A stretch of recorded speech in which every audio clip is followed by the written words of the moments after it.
আসসালামু আলাইকুম প্রিয় দর্শক, অন্য মঞ্চের আলাপচারিতায় আপনাদের সকলকে স্বাগত জানাচ্ছি। প্রিয় বন্ধুরা, প্রীতি, সালাম এবং শুভেচ্ছা নেবেন। এই মুহূর্তে বাংলাদেশে অনেকগুলো বিষয় নিয়ে আলোচনা হচ্ছে। তার মধ্যে অন্যতম হলো, আপনারা জানেন যে গত মাসে হঠাৎ করে খালেদা জিয়া অসুস্থ হয়ে পড়েন। বিশেষ করে 21শে নভেম্বর সশস্ত্র বাহিনী দিবসে যোগদানের পরে তিনি অসুস্থ হন এবং পরবর্তীতে তাকে এভার কেয়ার হাসপাতালে নেওয়া হয় এবং সেখান থেকে তার অবস্থা আরো অবনতি ঘটলে তাকে একসময় লন্ডনে নিয়ে যাওয়ার চিন্তা ভাবনা করা হয় এবং সেটি যে কোনো কারণেই হয়নি। একবার বলা হলো যে কাতারের আমিরের রয়্যাল কাতার অ্যাম্বুলেন্স আসবে, পরে শুনলাম যে সেই অ্যাম্বুলেন্সের কারিগরি ত্রুটির জন্য ঢাকায় আসবে না।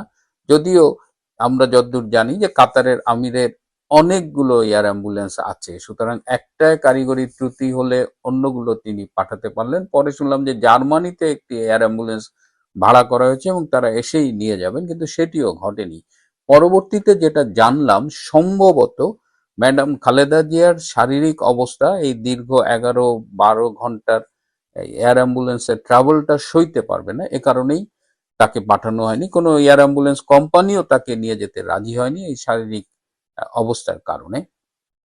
তখন অনেকেই বলছিলেন যে তারেক রহমানের উচিত মায়ের এই অসুস্থতার সময়ে তার বাংলাদেশে আসা, এবং যেহেতু তার বিরুদ্ধে এই মুহূর্তে কোনো মামলা নেই এবং বাংলাদেশে যে অবৈধ সরকারটি আছে সেটি তাদের একটা সরকার, এবং এই ডক্টর ইউনূস তার সাথে লন্ডনে গিয়ে দেখা করেছিল গত 13ই জুন, এবং বাংলাদেশের মার্কিন charge the affairs Tessy and Jacobson তিনিও দুবার লন্ডনে গিয়ে তারেক রহমানের সাথে দেখা করেছিলেন। সুতরাং তারেক রহমানের উচিত এই সময় মায়ের পাশে এসে দাঁড়ানো। এছাড়া রাজনীতির একটা ডিমান্ড তো আছেই।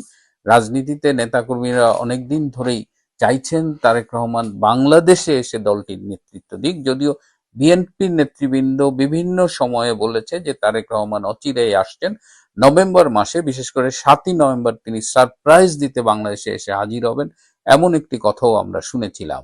কিন্তু আলটিমেটলি তিনি আসেননি এবং তিনি ফেসবুকে একটি স্ট্যাটাস দিয়ে জানিয়েছিলেন, যেটার সহজ বাংলা করলে দাঁড়ায় এটা যে নানান শর্ত সাপেক্ষে তার বাংলাদেশে আসাটা এই মুহূর্তে আটকে আছে। তাকে বাংলাদেশে আসার ব্যাপারে একজন বিদেশি কূটনীতিকও বলেছিলেন নট নাও। সুতরাং বাংলাদেশে আসার ব্যাপারে তার পরিস্থিতি আমরা ধরেই নিচ্ছি যে অনুকূল ছিল না। কিন্তু হঠাৎ কি হলো যে তিনি বাংলাদেশে আসার সিদ্ধান্ত নিয়েছেন। এই যে শর্তগুলো তার বিপক্ষে ছিল, যারা তাকে ক্লিয়ারেন্স দিচ্ছিলেন না, তারা কি এখন তাকে ক্লিয়ারেন্স দিয়েছেন? এর মধ্যে একটু ছোট্ট একটা বিষয় আমরা লক্ষ্য করেছি যে তিনি আর্মির সাবেক মেজর জেনারেল রুমির কাছে ক্ষমা চেয়েছেন। রুমির সাথে তিনি কোনো একটা অন্যায় আচরণ করেছিলেন, কি আচরণ করেছিলেন সেটি আমরা না জানলেও তিনি মেজর জেনারেল অবসরপ্রাপ্ত রুমির কাছে ক্ষমা চেয়েছেন। তিনি কি এই রুমি বা সেনাবাহিনীর দিক দিয়ে কি একটি আপত্তি ছিল তার দেশে ফেরার? এটা আমি ঠিক জানি না, তবে তার স্ট্যাটাস দেখে যেটা মনে হয়েছে যে অনেকগুলো কারণেই তিনি বাংলাদেশে আসতে চাননি, কিন্তু আজকে তিনি ফিরছেন। তিনি এমন একটা সময়ে তিনি এই সিদ্ধান্তটা নিয়েছেন, তিনি দেশে ফিরবেন, এবং যদি তিনি দেশে ফেরেন তখন বাংলাদেশের অবস্থাটা কিন্তু অনেকটাই টালমাটাল। একজন ইনকলাব মঞ্চের তথাকথিত বিপ্লবী জঙ্গি হাদি, তিনি সম্প্রতি গুলিবিদ্ধ হয়েছেন, এবং হাদিকে কারা গুলি করেছে এটা নিয়ে এই হাদির সারাউন্ডিং যে সমর্থকরা আছে, অনুসারীরা আছে, বা তাকে যারা ওন করে, তাদের মধ্যেই দেখলাম যে এক একজন এক এক রকম কথা বলছে। একদিকে জামাত শিবির একরকম কথা বলছে, একদিকে হাদির মেন্টর আমার বন্ধু পিনাকি একরকম কথা বলছে, আর একদিকে জুলকার নাইন নামে একজন অনুসন্ধানী সাংবাদিক, তিনি আর এক রকম কথা বলছে। কারোর সাথে কারো কথা মিলছে না। এই যে একটা অনিশ্চিত অবস্থা বাংলাদেশে, এই মুহূর্তে তারেক রহমান ফিরছেন। এর মধ্যে ভারতের সাথে বাংলাদেশের সম্পর্ক একদম তলানিতে চলে গেছে। এই মুহূর্তে যখন রেকর্ড করছি তখন জানা যাচ্ছে যে বাংলাদেশ থেকে জুলাই ঐক্যের নামে একদল লোক, তারা ভারতীয় হাইকমিশনের উদ্দেশ্যে যাত্রা করেছে, এবং ভারতীয় ভিসা সেন্টার সেটা আজকে বাংলাদেশ সময় দুপুর 2টো থেকে অনির্দিষ্টকালের জন্য বন্ধ ঘোষণা করা হয়েছে, এবং দিল্লিতে ভারতের পররাষ্ট্র মন্ত্রণালয় দিল্লিতে বাংলাদেশের রাষ্ট্রদূতকে ডেকে পাঠিয়েছে বাংলাদেশে এই যে ভারতের বিরুদ্ধে কয়েকদিন ধরে যে বিভিন্ন রকমের থ্রেট দেওয়া হচ্ছে, ভারতীয় দূতাবাস ঘেরাও করার জন্য পদযাত্রা হচ্ছে, তো সব মিলিয়ে এই যে বাংলাদেশ ভারত সম্পর্কের এই টানটান অবস্থায় তারেক রহমান দেশে আসছেন। কারণ তারেক রহমানের সাথে ভারতের অনেক হিসেব কিন্তু অনেক আগেই আমরা দেখেছি অমীমাংসিত ছিল। বিশেষ করে ভারতের বিচ্ছিন্নতাবাদী গোষ্ঠীকে সমর্থন দিয়েছিল এই তারেক রহমান এবং তার সেই স্বরাষ্ট্র প্রতিমন্ত্রী লুকিং ফর শত্রুস বলে খ্যাত বাবর। এরকম এরকম অনিশ্চয়তার মধ্যে তারেক রহমান আসছেন। তারেক রহমান যদি গত বছর আগস্টে আসতেন, 10ই আগস্ট বা আগস্ট মাসে আসতেন, তাহলে এক রকমের ভাইব তৈরি হতো। কিন্তু আজকে যখন তিনি আসতেছেন, আমি জানি না সেটা কি হবে। যতদূর খোঁজ নিয়ে জানা গেছে যে হাদি গত শুক্রবার গুলিবিদ্ধ হওয়ার পরই ডক্টর ইউনূস কিন্তু বিএনপি, জামাত এবং এনসিপির সাথে বসেছিলেন এবং সেখানে তিনি বলেছেন, আপনারা যদি নিজেদের মধ্যে এভাবে কামড়াকামড়ি করেন তাহলে ফ্যাসিস্ট হাসিনা আবার বাংলাদেশে ফিরে আসবে, ভারত আবার বাংলাদেশে অ্যাডভান্টেজ নেবে এবং শেখ হাসিনা যদি ফিরে আসে তাহলে আমাদের কারো রক্ষা নেই। এটি বলে তিনি আবার তিন পার্টিকে এক করেছেন এবং এই ডক্টর ইউনূসের এই টেকনিকটা কিন্তু বেশ ইফেক্টিভ এবং তিনি তারেক রহমানকে আসার ব্যাপারেও একটা সিগন্যাল দিয়েছেন। তারেক রহমানের সামনে একটা মূলা ঝুলানো হয়েছে। সেই মূলাটা হলো যে এই যে 12ই ফেব্রুয়ারি যে নির্বাচনটি ঘোষিত হয়েছে, সেই নির্বাচনটি আসলে এক ধরনের আই ওয়াশ হবে, এখানে একটা পাতানো খেলা হবে। সেই নির্বাচনে বিএনপিকে 130টা থেকে 140টা সিট দেওয়া হবে, জামাতে ইসলামকে অ্যারাউন্ড 100 সিট দেওয়া হবে, আর বাকি যে 60-70টা সিট থাকবে সেটি ভাগ করে দেওয়া হবে বিভিন্ন ইসলামিক দল, এনসিপি এবং যদি জাতীয় পার্টি আসে তাহলে জাতীয় পার্টি, সব মিলিয়ে একটা জাতীয় সরকার গঠন করা হবে এবং আমরা কি আওয়ামী লীগকে বাদ দিয়ে তারা ক্ষমতা একটা ভাগাভাগি করে নেবে এবং কাউকে একক মেজরিটি দেবে না। এবং সেই জাতীয় সরকারের প্রধানমন্ত্রী করার টোপ দেওয়া হয়েছে তারেক রহমানকে এবং জাতীয় সরকারের প্রেসিডেন্ট হবে ডক্টর ইউনূস এবং ডেপুটি প্রাইম মিনিস্টার একটা পদ ক্রিয়েট করা হবে এবং সেই পদটি দেওয়া হবে জামাতের আমির ডক্টর শফিকুর রহমানকে। এভাবে তারা মিলেমিশে একটা প্ল্যান করেছে যে এভাবেই এই ফেব্রুয়ারিতে নির্বাচন করে তারা আগামীতে দেশ শাসন করবে এবং এই টোপটা গিলে তারেক রহমান বাংলাদেশে আসছে। কিন্তু বাংলাদেশে এসে তিনি কোন বিপদে পড়বেন কিনা এই আশঙ্কাটা কিন্তু রয়েই যাচ্ছে। কারণ আগামী 12ই ফেব্রুয়ারি নির্বাচন করবার জন্য ডক্টর ইউনূস শিবির যেমন তৎপর, তেমন এই নির্বাচনটি না হবার ব্যাপারেও কিন্তু অনেক রকমের নেপথ্যে মুভমেন্ট চলছে। অনেকেই বিশ্বাস করেন যে আগামী 12ই ফেব্রুয়ারি নির্বাচন হবে না। 12ই ফেব্রুয়ারি যদি নির্বাচন না হয় এবং সেই ক্ষেত্রে যদি কোনো পরিবর্তন হয়, সেই পরিবর্তনে তারেক রহমান কিভাবে এফেক্টেড হতে পারেন সেই জায়গাটায় কিন্তু একটা অনিশ্চয়তা রয়ে গেছে। সুতরাং এই মুহূর্তে তারেক রহমানের ফেরার সিদ্ধান্তটা কতখানি ভালো সিদ্ধান্ত হবে সেটা সময়ই বলে দেবে, যদিও তার দলের জন্য এই মুহূর্তে তারেক রহমানের দেশে আসাটা অনেকেই মনে করছেন খুব জরুরি। সুতরাং আমরা তারেক রহমান ফিরবে কিনা এটার জন্য আমাদের 25শে ডিসেম্বর পর্যন্তই অপেক্ষা করতে হবে। তবে এটা নিশ্চিত যে তারেক রহমান যদি বাংলাদেশে ফেরেও তিনি একেবারে আগুনের ভেতরে পা রাখবেন, এটা নিয়ে কারো কোনো সন্দেহ নেই।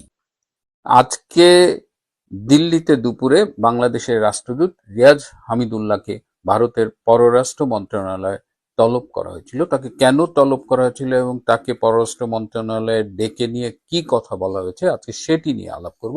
তার আগে একটু জানিয়ে রাখি, আজকে বাংলাদেশের পররাষ্ট্র উপদেষ্টা মোহাম্মদ তৌহিদ হোসেন তিনি সংবাদ সম্মেলনে একটা প্রেস ব্রিফিং এ বলেছেন যে বর্তমানে ভারতের সাথে বাংলাদেশের সম্পর্কের টানাপোড়েন চলছে এবং টানাপোড়েন চলা সত্ত্বেও তিনি বলেছেন যে তারা চেষ্টা করবেন ভারতের সাথে একটা সুসম্পর্ক বজায় রাখতে। টানাপোড়েন চলা সত্ত্বেও সুসম্পর্ক কিভাবে বজায় রাখা যায় এটা আমি ঠিক জানি না, এটা হয়তো কূটনীতির ভাষা।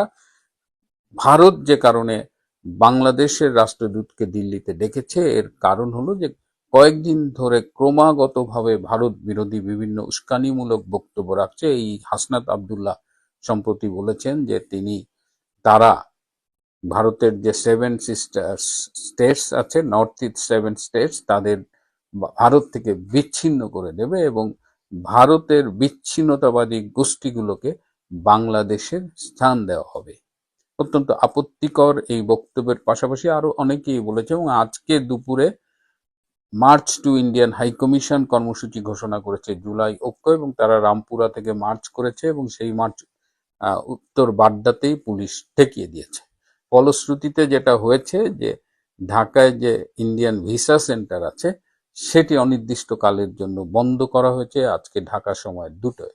সমস্যা হলো ইন্ডিয়ান ভিসা শুধুমাত্র যে ইন্ডিয়ায় যাওয়ার জন্যই তা নয়, বরং ইন্ডিয়ার মাধ্যমে অন্য অনেক দেশে, ইউরোপের অনেক দেশে যাওয়ার জন্য ভিসা নিতে হয়। তো সমগ্র প্রক্রিয়া, চিকিৎসা সবকিছু এই মুহূর্তে একটা অনিশ্চয়তার মধ্যে পড়ে গেছে এবং এর ফলে সাধারণ মানুষ যাদের ভিসাটা দরকার ছিল তারা এক ভোগান্তির মধ্যে পড়েছে। যাই হোক, কি বলেছে আমাদের দিল্লিতে ডেকে নিয়ে আমাদের বাংলাদেশের রাষ্ট্রদূতকে, সেখানে খুব স্পষ্টভাবে রিয়াজ হামিদুল্লাহকে জানিয়ে দেওয়া হয়েছে যে বাংলাদেশের পক্ষ থেকে বারবার ভারতের বিরুদ্ধে যে অভিযোগগুলো করা হয় সেগুলো প্রমাণহীন, ভিত্তিহীন এবং এই ভারত বিরোধী একটা বয়ান তৈরি করছে, বিশেষ করে বাংলাদেশে মৌলবাদী, জঙ্গি, সন্ত্রাসী গোষ্ঠী।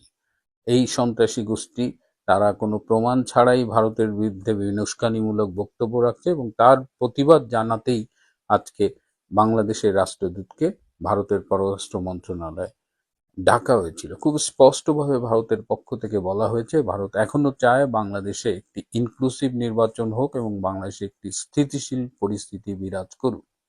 ভারতের পক্ষ থেকে আরো স্পষ্টভাবে জানিয়ে দেওয়া হয়েছে যে বাংলাদেশ ভারতের সম্পর্কের ভিত্তি হবে 1971-এর মুক্তিযুদ্ধ। এই অবস্থায় আমাদের বাংলাদেশের রাষ্ট্রদূত তিনি মোটামুটি এক ধরনের চুপি ছিলেন, তিনি কোনো কথা বলেননি। এদিকে আমাদের পররাষ্ট্র মন্ত্রণালয়ের উপদেষ্টা তৌহিদ হোসেন বলেছেন এটা যেহেতু কয়েকদিন আগে ঢাকায় ভারতের রাষ্ট্রদূত প্রণয় ভার্মাকে বাংলাদেশের পররাষ্ট্র মন্ত্রণালয়ে তলব করা হয়েছিল, এটি নাকি তারই একটা কাউন্টার স্টেপ হিসেবে ভারত দেখেছে। প্রণয় ভার্মাকে ডেকে যখন বাংলাদেশের পক্ষ থেকে বলার চেষ্টা করা হয়েছিল, তারা মূলত শেখ হাসিনা যে বিভিন্ন সংবাদ মাধ্যমে সাক্ষাৎকার দিচ্ছেন সেগুলো নিয়ে কথা বলছেন এবং সম্প্রতি কেউ কেউ দাবি করছেন যে হাদিকে যারা গুলি করে হত্যা করার চেষ্টা করেছিল তারা নাকি সীমান্ত পেরিয়ে ভারতে ঢুকেছে। তো ভারতের পক্ষ থেকে শেখ হাসিনার ব্যাপারে বারবার যেটা বলা হয়েছে সেটিই বলা হয়েছে যে শেখ হাসিনা একটি বৃহত্তম গণতান্ত্রিক দেশ ভারতে আছেন এবং তিনি তার গণতান্ত্রিক রাইট সেখানে প্র্যাকটিস করছেন, এখানে ভারত সরকারের পক্ষ থেকে কিছু করবার নেই। আর দ্বিতীয় হলো যে অন্যান্য যে অভিযোগগুলো আনা হচ্ছে, ইনক্লুডিং এই হাদিকে গুলি করে সন্ত্রাসীরা ভারতে পালিয়ে গেছে, ভারত সুনির্দিষ্ট প্রমাণ চেয়েছে এবং বাংলাদেশ সরকার সেই প্রমাণগুলো দিতে পারেনি, যার ফলশ্রুতিতে ভারতের পররাষ্ট্র মন্ত্রণালয় থেকে কিন্তু বিবৃতি দিয়ে প্রতিবাদ জানানো হয়েছে। এই সম্পর্কের টানাপোড়েন অনেকেই মনে করছেন যে ভারত বাংলাদেশের এই সম্পর্কের টানাপোড়েনটি সুপরিকল্পিতভাবে তৈরি করা হচ্ছে এই ইউনূস প্রশাসনের পক্ষ থেকে। ইউনূস রেজিম চাইছে ভারতকে বিভিন্নভাবে উত্ত্যক্ত করতে এবং তিনি অত্যন্ত খুশি হবেন যদি ভারত উত্ত্যক্ত হয়ে বাংলাদেশকে আক্রমণ করে, কারণ ডক্টর ইউনূস নানান উসিলা খুঁজতেছে আগামী 12ই ফেব্রুয়ারি নির্বাচনটাকে কোনোভাবে যেন বানচাল করা যায় এবং সেই বানচালের দায় আবার তিনি নিতে চাচ্ছেন না। এই জন্য তিনি নানানভাবে ভারতকে উস্কাচ্ছেন এবং বাংলাদেশকে ঘুঁটি বানিয়ে পাকিস্তান এবং তুরস্ক তাদের হিডেন এজেন্ডাগুলো বাস্তবায়ন করার চেষ্টা করছে এবং পাকিস্তান চেষ্টা করছে বাংলাদেশ ফ্রন্ট থেকে ভারতকে যতভাবে পারা যায় ডিস্টার্ব করতে, এমনকি পারলে আক্রমণ করে বসে। এবং বাংলাদেশ থেকে বেশ কিছু জঙ্গি ভারতে রপ্তানি করা হয়েছে ভারতের বিভিন্ন স্থানে অস্থিতিশীলতা সৃষ্টি করার জন্য, বিভিন্ন সন্ত্রাসী কর্মকাণ্ড পরিচালনার জন্য। এই অবস্থায় ভারত বাংলাদেশ সম্পর্কের ভবিষ্যৎ কোন দিকে যাবে, বাংলাদেশ ভারতের প্রত্যাশা মতো একটি ইনক্লুসিভ নির্বাচন করবে নাকি তাদের পরিকল্পনা মতো অনেক রাজনৈতিক দলকে বাদ দিয়েই তারা তাদের ইলেকশনটা করে ফেলবে, এইসব বিষয়ে নানান রকমের অনিশ্চয়তা এবং জটিলতা সৃষ্টি হয়েছে। আমাদের এখন দেখতে হবে বাংলাদেশের রাজনীতি কোন পথে যায়। দর্শক, ভারত বাংলাদেশ সম্পর্ক নিয়ে আবারও আলোচনা বসতে হয়েছে। আমি এর আগে প্রথম আজকে দিনে যখন বাংলাদেশ হাই কমিশনারকে ভারত তলব করলো তার আগেই আমরা ভারতের আসামের মুখ্যমন্ত্রীর একটা বক্তব্য ধরে আমরা বলেছিলাম যে এইভাবে চললে পরিস্থিতি আস্তে আস্তে খারাপ হবে, দুই দেশের জন্যই মঙ্গলজনক হবে না। এটা ভারতীয়দের বোঝা উচিত, আমাদের দেশে আরো বেশি করে বোঝা উচিত। আমরা ছোট্ট প্রতিবেশী, আমাদের ক্ষমতা কম, সক্ষমতা কম, ক্ষতি হওয়ার হলে আমাদের বেশি হবে। তারপর পরে আবার খবর এলো ভারতে বাংলাদেশের হাই কমিশন, কিন্তু ভারতীয় হাই কমিশনারকে ডেকে বাংলাদেশ কি বলতে পারে? এটা কি বাংলাদেশ যে ডেকে তলব করেছিল ভারতীয় হাই কমিশনারকে সেইটার রিয়েকশন?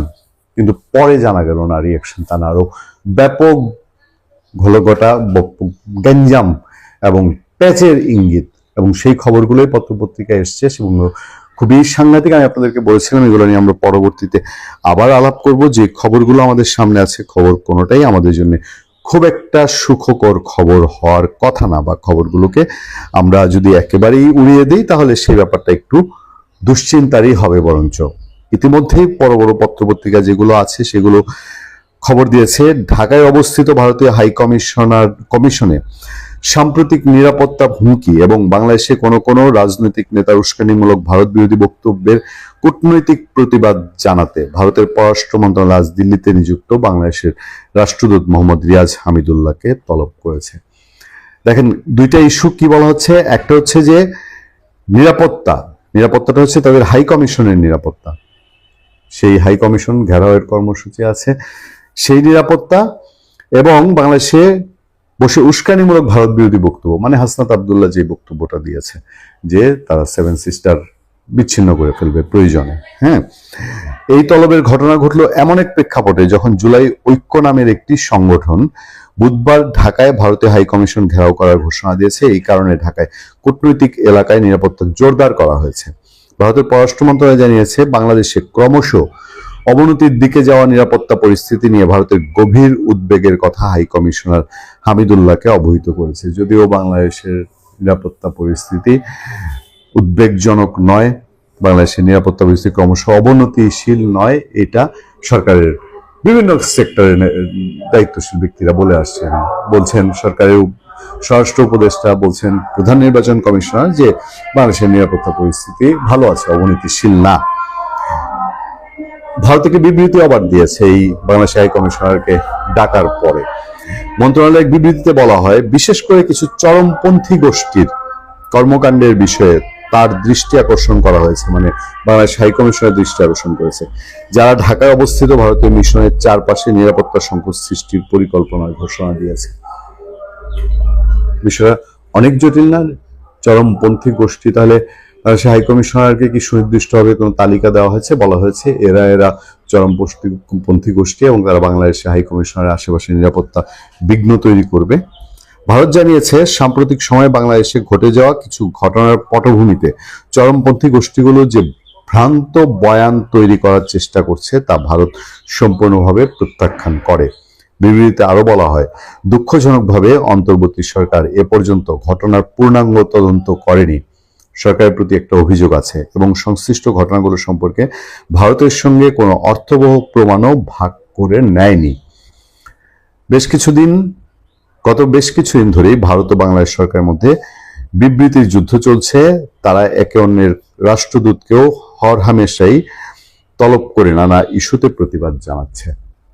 ফলে এই কথা বলার অপেক্ষাই রাখে না যে ভারতের এখনকার যে বক্তব্য, এই বক্তব্যের প্রেক্ষিতে নিশ্চয়ই বাংলাদেশ সরকারও একটু বক্তব্য দিবে। খুব গুরুত্বের সাথে বিবেচনা করা যায় না যে যেখানে ভারত বলছে চরমপন্থী গোষ্ঠী এখানে তাদের বিরুদ্ধে কাজ করছে, নাম্বার 1। নাম্বার 2 হচ্ছে বাংলাদেশের আইন শৃঙ্খলা পরিস্থিতির চরম অবনতি, যেটা প্রতিবেশীর ক্ষেত্রে ঘটলে ভারতের উপর এটা এফেক্ট হবেই, যে কোনোভাবেই বলেন এটা এফেক্ট হবে, সেটা নিয়ে ভারত চিন্তিত। আর তার চেয়ে বড় কথা হলো যে বাংলাদেশের গভর্নমেন্টের দৃষ্টিগোচর করা হয়েছে, মোটামুটি ভারতের দিক থেকে বলা হচ্ছে বাংলাদেশের গভর্নমেন্টকে যেটা দৃষ্টিগোচর করা হয়েছে এটা বাংলাদেশের গভর্নমেন্ট এটা পাত্তা দিচ্ছে না। এখন আমাদের এই গভর্নমেন্ট কতটা অ্যাক্ট করছে তার ইন্টারেস্টের বাইরে, মানে তার ইন্টারেস্ট ধরেন এই যে যারা এই মুভমেন্ট গুলো করছে, আর বাংলাদেশের প্রধান উপদেষ্টা ডক্টর মোহাম্মদ ইউনূস তিনি নিজেই তো ভারত সম্পর্কে বারবার নানান রকম কথা বলছেন। তিনি একদম কখনো ডিরেক্ট কখনো ইনডিরেক্ট তিনি ভারত সম্পর্কে অভিযোগ করছেন, ভারতেই করছে, সেই করছে। আজকে থেকে না, তিনি শপথ নিতে যখন এসেছিলেন আগস্ট মাসের 8 তারিখে, তার আগে তিনি ফ্রান্স থেকে উড়াল দিতে দিতেই তিনি ভারত নিয়ে কথা বলেছিলেন। এবং তার সরকারের সময় বাংলাদেশে ভারতের একেবারে আজীবন শত্রু, চিরশত্রু, সারা পৃথিবীতে স্বীকৃত শত্রু পাকিস্তান। সেই পাকিস্তানের ডাকসাইটে মানুষজন এখানে আসা যাওয়া করেছে। বলা হচ্ছে বিভিন্ন অ্যাঙ্গেল থেকে যে বাংলাদেশে এই যে গোষ্ঠীগুলো কোনো কারণ ছাড়াই, ধরেন ওসমান হাদির ঘটনায় ঢাকা শহরের মধ্যে থেকে আপনার ওসমান হাদির শুটাররা তারা পালিয়ে গেল, তারা চলে গেল এই কাজ করে এবং ভারতে গিয়ে আশ্রয় নিল। আচ্ছা, ভারতে যদি আশ্রয় নিয়েই থাকে, যদি প্রমাণ হয়, তাহলে যাওয়ার পথটুকু তো বাংলাদেশ তারা পাড়ি দিয়েছে এবং দীর্ঘ প্রায় 10-12 ঘন্টার সময় তাদের কনফার্মলি সেটা লেগেছে। এই সময়টায় বাংলাদেশের ভিতর থেকে তাদেরকে চিহ্নিত করা গেল না, তাদেরকে ধরা গেল না, তারা ওই পারে চলে গেল। আমাদের যে ব্যর্থতা আছে সেই ব্যর্থতাটাও কি ঢাকা পড়ে যায় না এখন? শুধুমাত্র যদি ভারতে গিয়ে এখন রাজার হালে বসে থাকে, তাহলে তাকে এইটুকু বলার মধ্যে দিয়ে আমাদের নিজেদের ব্যর্থতা আড়াল হয়ে যাচ্ছে। এই সবকিছু মিলিয়ে সরকার যদি রিয়েক্ট না করে এবং সরকার যদি মনে করে যারা এই কাজগুলো করছে তাদেরকে তারা যেভাবে করে যাচ্ছে সেভাবে, এই যে ভারতের কর্মসূচি ঘোষণা করা হয়েছে, এটা নিয়ে জল এখন ঘোলা হয়ে গেল, এটার মূল্য আসলে কাকে দিতে হবে? ভালো থাকবেন, সুস্থ থাকবেন। ভারতীয় ভিসা সেন্টার বন্ধ ঘোষণা, ভারত বাংলাদেশ সম্পর্কে অশ্লীল সংকেত। ভারতীয় ভিসা সেন্টার বন্ধ কেন হঠাৎ? এটা কি স্থায়ী নাকি সাময়িক? যারা হঠাৎ করে আতঙ্কিত হয়ে পড়ছেন এই খবরটা শুনে, ইতিমধ্যে সংবাদ মাধ্যমে আপনারা দেখেছেন যে ভারতীয় ভিসা সেন্টার বাংলাদেশে বন্ধ হয়ে গেল। খবরে বলা হচ্ছে যে দেশে চলমান নিরাপত্তা পরিস্থিতির প্রেক্ষাপটে ঢাকার যমুনা ফিউচার পার্কের ইন্ডিয়ান ভিসা অ্যাপ্লিকেশন সেন্টার দুপুর 2টা থেকে বন্ধ ঘোষণা করা হয়েছে। ভারতীয় দূতাবাসের ওয়েবসাইটে প্রকাশিত নোটিশে বলা হয়েছে, চলমান নিরাপত্তা পরিস্থিতির কারণে জানানো হচ্ছে যমুনা ফিউচার পার্কের ইন্ডিয়ান ভিসা অ্যাপ্লিকেশন সেন্টার আজ দুপুর 2টায় বন্ধ হয়ে যাবে। নোটিশে আরও উল্লেখ করা হয়েছে, আজ যাদের ভিসা সাবমিশনের অ্যাপয়েন্টমেন্ট ছিল তাদের পরবর্তী তারিখে নতুন স্লট প্রদান করা হবে। আবেদনকারীদের ধৈর্য ধরতে এবং ওয়েবসাইট বা হটলাইনের মাধ্যমে আপডেট চেক করতে অনুরোধ করা হয়েছে। অর্থাৎ নোটিশটি এটাই বলছে যে এটি সাময়িক বন্ধ ঘোষণা করা হয়েছে, স্থায়ী নয়। এটা কেন বন্ধ ঘোষণা করা হলো? আজকে জুলাই ঐক্য নামে একটি সংগঠনের march to Indian high commission কর্মসূচি রয়েছে আজ বিকেলে, যার দরুন ভারতীয় হাই কমিশনার তাদের অধীনস্থ ভিসা সেন্টার বন্ধ করে দিয়েছে। ভারতে অবস্থানরত জুলাই গণহত্যার পর ছাত্র জনতার অভ্যুত্থানে ক্ষমতাচ্যুত সাবেক প্রধানমন্ত্রী শেখ হাসিনা সহ হত্যাকাণ্ডে জড়িতদের দেশে ফিরিয়ে দেওয়ার দাবিতে এবং ভারতীয় প্রক্সি, রাজনৈতিক দল, গণমাধ্যম ও সরকারি কর্মকর্তাদের অব্যাহত ষড়যন্ত্রের প্রতিবাদে march to Indian high commission কর্মসূচি ঘোষণা করেছে জুলাই ঐক্য। বুধবার বিকেল 3টায় রাজধানীর রামপুরা ব্রিজ থেকে এ কর্মসূচি শুরু হবে। এর আগে মঙ্গলবার গতকাল সন্ধ্যায় এক বিজ্ঞপ্তিতে এ তথ্য জানানো হয়েছে। এতে বলা হয়, বুধবারের কর্মসূচিতে দেশপ্রেমিক বাংলাদেশপন্থী সাবেক সেনা কর্মকর্তাদের একটি অংশ, ডাকসু ও জাকসুর একাধিক নেতা, বিশ্ববিদ্যালয়, কলেজ, মাদ্রাসা ও স্কুলের শিক্ষার্থী সহ বিভিন্ন শ্রেণী পেশার মানুষ অংশ নেবেন। মার্চ টু ভারতীয় দূতাবাস বা ভারতীয় হাই কমিশন। ভারতীয় দূতাবাস বা ভারতীয় হাই কমিশন কোথায় অবস্থিত? পার্ক রোড, বারিধারা, গুলশান থানার অধীনস্থ বারিধারা। আর ভিসা সেন্টারটা কোথায় অবস্থিত? যমুনা ফিউচার পার্কে। যমুনা ফিউচার পার্কে ভিসা সেন্টার বন্ধ করে দিল। ভারতীয় হাই কমিশন কি বন্ধ করেছে? তারাও বন্ধ এক প্রকার। আজকে মনে হচ্ছে এটা সাময়িক বন্ধ, কিন্তু এটা যদি কদিন পরে শোনেন যে স্থায়ী ভারতীয় দূতাবাস বাংলাদেশ থেকে স্থায়ীভাবে বন্ধ হয়ে গেছে, তাহলে কি অবাক হবেন? আমি কিন্তু অবাক হচ্ছি না, কারণ সত্যিকার অর্থে ভারত বাংলাদেশ সম্পর্ক একদম চূড়ান্ত বিচারে এক অশনি সংকেত দেখছি আমি। এবং আজকে আরো একটি খবর আছে, বাংলাদেশের হাই কমিশনার নয়াদিল্লিস্থ বাংলাদেশের যিনি প্রতিনিধি আছেন রিয়াজ হামিদুল্লাহ, সেই রিয়াজ হামিদুল্লাহকে আজকে পররাষ্ট্র মন্ত্রণালয়, ভারতের পররাষ্ট্র মন্ত্রণালয় তলব করেছে। গত 15 ডিসেম্বর বাংলাদেশে ভারতীয় হাই কমিশনার প্রণয় ভার্মাকে বাংলাদেশ পররাষ্ট্র মন্ত্রণালয় তলব করেছিল। ঠিক তেমনি আজকে রিয়াজ হামিদুল্লাহ বাংলাদেশের যিনি প্রতিনিধি তাকে তলব করেছে, অর্থাৎ তলব পাল্টা তলব চলছে এবং বাংলাদেশ থেকে প্রতিনিয়ত উস্কানি চলছে। আপনারা দেখতেই পাচ্ছেন, এগুলো আর নতুন করে আমরাও কথা বলছি দু একদিন যাবতীয়। ভারত থেকে উস্কানিমূলক তেমন কোনো কথাবার্তা কি শুনেছেন ভাই? আপনি ধর্ম করেন, কর্ম করেন, আপনি আপনার বুকে হাত দিয়ে বলতে পারবেন যে এখন পর্যন্ত আসলে চূড়ান্ত বিচারে ভারত থেকে কোনো ধরনের উস্কানিমূলক বক্তব্য, হামলা, আক্রমণ কোনো কিছু শুনেছেন? শোনেননি। কিন্তু আমরা আমাদের এই বাংলাদেশ থেকে গত 1.5 বছরে আমরা নিজেরা উস্কানি দিচ্ছি প্রতিনিয়ত, এবং সাম্প্রতিক কয়েকদিনে আরো দেখলেন নানা রকম উস্কানি। এই যে আর্মি অফিসারদের কথা বলা হচ্ছে, এই কর্মসূচিতে রিটায়ার্ড আর্মি অফিসাররা অংশগ্রহণ করবেন। আর্মি অফিসাররা প্রতিনিয়ত উস্কানি দেন, সরকার নিজে উস্কানি দেয়। ইউনূস সরকারের প্রধান ডক্টর ইউনূস সাহেবও ভারতকে উস্কানি দিয়েই ক্ষমতায় এসছেন। মানে সবকিছু মিলে একটা অস্বস্তিকর অবস্থা। আবার আজকে একটা নতুন খবর, ওই যে মুখে বলে যে ভারতের 7 রাজ্যকে আলাদা করে দেবে, এই খবরের বাস্তবায়নের একটা আলামত। ভারতের গোয়েন্দা সূত্র থেকে খবর যে ভারতের বিচ্ছিন্নতাবাদীদের অন্যতম প্রধান নেতা পরেশ বড়ুয়া এই মুহূর্তে ঢাকায় অবস্থান করছেন, এবং ঢাকায় বাংলাদেশের তিনি সাজাপ্রাপ্ত আসামি। তার মৃত্যুদণ্ড ছিল, তিনি এখন যাবজ্জীবন সাজাপ্রাপ্ত। তিনি কারাগারে নেই, কিন্তু বাংলাদেশ সরকার তাকে ধরে এনে কারাগারে ঢোকাননি। তিনি রাজকীয় হলে এই মুহূর্তে বাংলাদেশে বসে বিভিন্ন প্ল্যান পরিকল্পনা করছে। গতকালকেই এই যে নব্য রাজনৈতিক দল এনসিপির নেতা বলেছেন যে বিচ্ছিন্নতাবাদীদের বাংলাদেশে আশ্রয় দেওয়া হবে। এই নেতা কি জানতেন যে অলরেডি আছে? সেটাই কি মুখ দিয়ে প্রকাশ করে ফেললেন যে বিচ্ছিন্নতাবাদীদের আশ্রয় দেওয়া হবে? পরেশ বড়ুয়া বিচ্ছিন্নতাবাদী, এবং তারই অংশ হিসেবে পরেশ বড়ুয়াকে আশ্রয় দেওয়া হয়েছে, এবং আরো অন্যান্য বিচ্ছিন্নতাবাদীদেরই আশ্রয় দেওয়া হবে বলেই মনে করা হচ্ছে।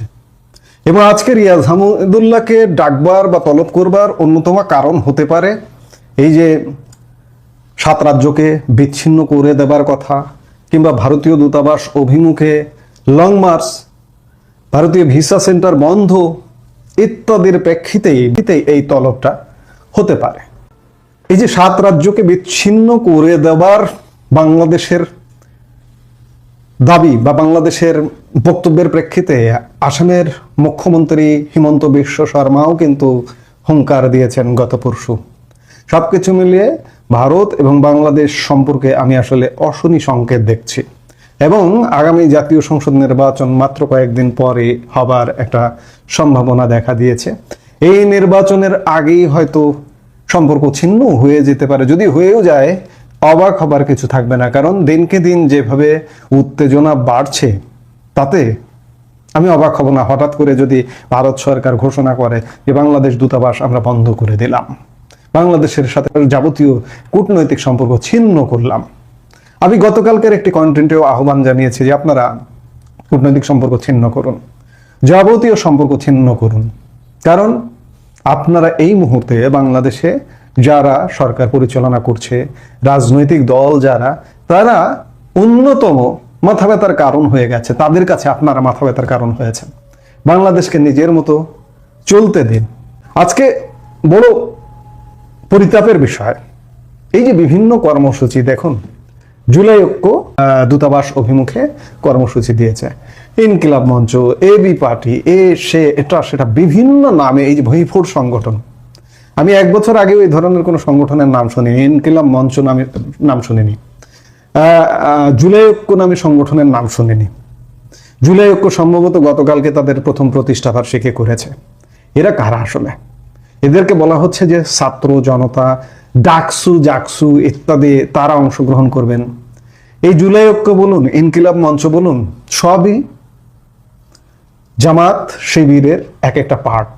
ডাকসু জাকসু কাদের দখলে? জামাত শিবিরের দখলে। পুরো প্যানেল জুড়ে শিবির এখানে জয়ী হয়েছে বা ইঞ্জিনিয়ারিং করে নিজেদের পক্ষে ফল নিয়েছে।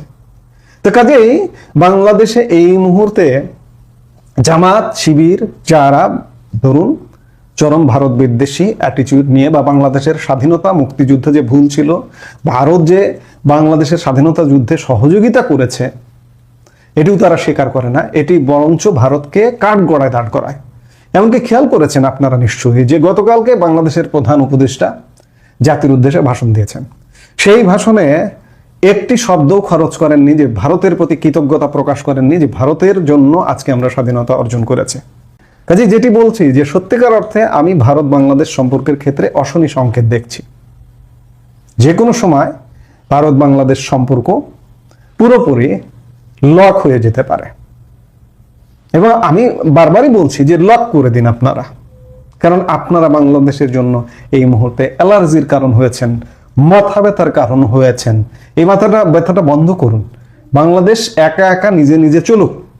কূটনৈতিক সম্পর্ক বন্ধ করলে, আপনার দূতাবাস বন্ধ করলে তো অনেক কিছু বন্ধ হয়ে যাবে স্বাভাবিকভাবে। ব্যবসা বাণিজ্য, আপনার আকাশসীমা আমি ব্যবহার করি, করে সারা পৃথিবীতে চলাচল করি, সবই তো বন্ধ হয়ে যাবে। সেগুলো করে দিন, করে দিয়ে একটু বোঝান যে বাংলাদেশ তোমরা কিভাবে চলো। বাংলাদেশ নয়, বাংলাদেশের বেশিরভাগ মানুষ আজকের এই সিচুয়েশনে অস্বস্তিতে। ম্যাক্সিমাম 5 to 10% মানুষ চায় যে ভারতীয় দূতাবাস বাংলাদেশ থেকে বন্ধ হয়ে যাক, ভারতীয় অগ্রাসনের নামে ভারতীয় সহযোগিতা বাংলাদেশ থেকে বন্ধ হয়ে যাক। এটা 5 to 10% মানুষ চায়। তাদের জন্য একটু বোঝানো উচিত। হ্যাঁ, হয়তো 90% মানুষের কষ্ট হবে। ওই 90% মানুষই তখন মাঠে নেমে এদেরকে উৎখাত করবে। সেই পরিস্থিতিটা তৈরি করবার সুযোগ দিন ভারতকে, এটাই বলবো। এছাড়া আর কিছু বলার নেই। এই মুহূর্তে এ পর্যন্ত। সবাই ভালো থাকুন, সুস্থ থাকুন।